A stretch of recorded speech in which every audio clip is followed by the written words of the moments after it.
Today Blonde, starring Ana de Armas as the star Marilyn Monroe, airs on Netflix. The film, which was written and directed by Andrew Dominic, is based on Joyce Carol Oates' novel of the same name, released in 2000. It follows the story of Monroe, then named Norma Jean Mortensen, and her quest to become a Hollywood actress in the early 50s and 60s. It sees her change her name and become a star of the era, but despite her on-screen charm, away from the camera her life is anything but. Blonde details Monroe's deep personal battles, including her relationship tribulations, exploitation, power struggles, and drug addiction, including her sad demise in 1962. The film currently holds a 51% approval rating on review aggregator Rotten Tomatoes, though the performance of de Armas has been hailed by critics and fellow actors and actresses across Hollywood.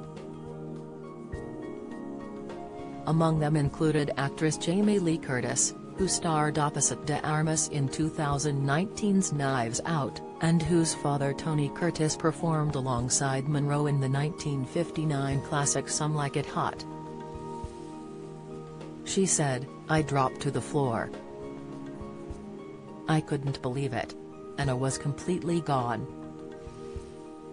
She was Marilyn, co-producer of the film. Hollywood megastar Brad Pitt also hailed the lead's starring role, adding, "She is phenomenal in it.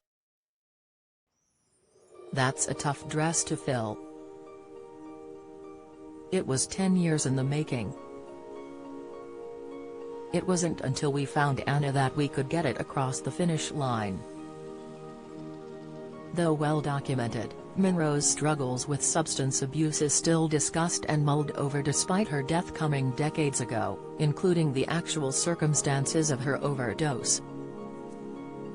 Reports suggest that her final words alarmed those closest to her, like actor Peter Lawford, who called the actress in a bid to see if he could persuade her to attend a party he was hosting the night of her death. Lawford, it was reported, became concerned with Monroe's voice on that fateful day of August 4, ultimately the star's last, as it sounded like she was under the influence of drugs. Author Barbara Leeming wrote in her 1998 book Marilyn Monroe, she told him to say goodbye to Pat, say goodbye to the president, Lawford's brother-in-law, and say goodbye to yourself, because you're a nice guy, before drifting off. Unable to reach Monroe, Lawford called his agent Milton Evans, who unsuccessfully tried to reach Ralph Greenson, her psychiatrist, and later called Monroe's lawyer, Milton A. Mickey Rudin. Rudin called Monroe's house, and was assured by Eunice Murray that she was fine.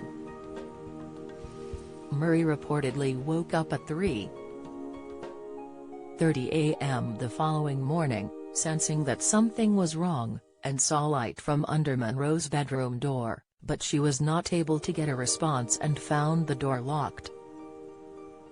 She then contacted Greenson, who told her to try and look through Monroe's window, and when she did she found the actress lying face down on her bed, covered by a sheet and clutching a telephone receiver. Greenson arrived a short while after and broke into Monroe's room, finding her dead.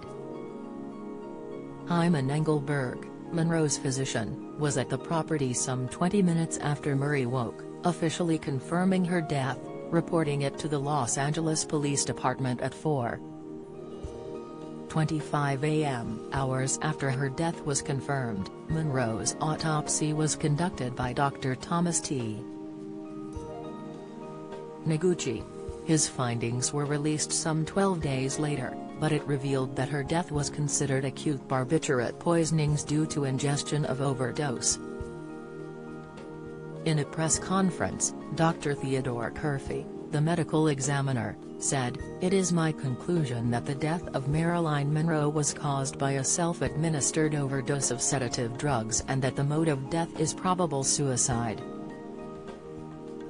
A psychological autopsy was ordered by Dr. Curfey, and was conducted by 3 mental health professionals, which found Monroe had suffered from psychiatric disturbance for a long time. It added, Ms. Monroe had often expressed wishes to give up, to withdraw, and even to die. Monroe's funeral was held at the Westwood Village Memorial Park Cemetery, 4 days after she was found dead.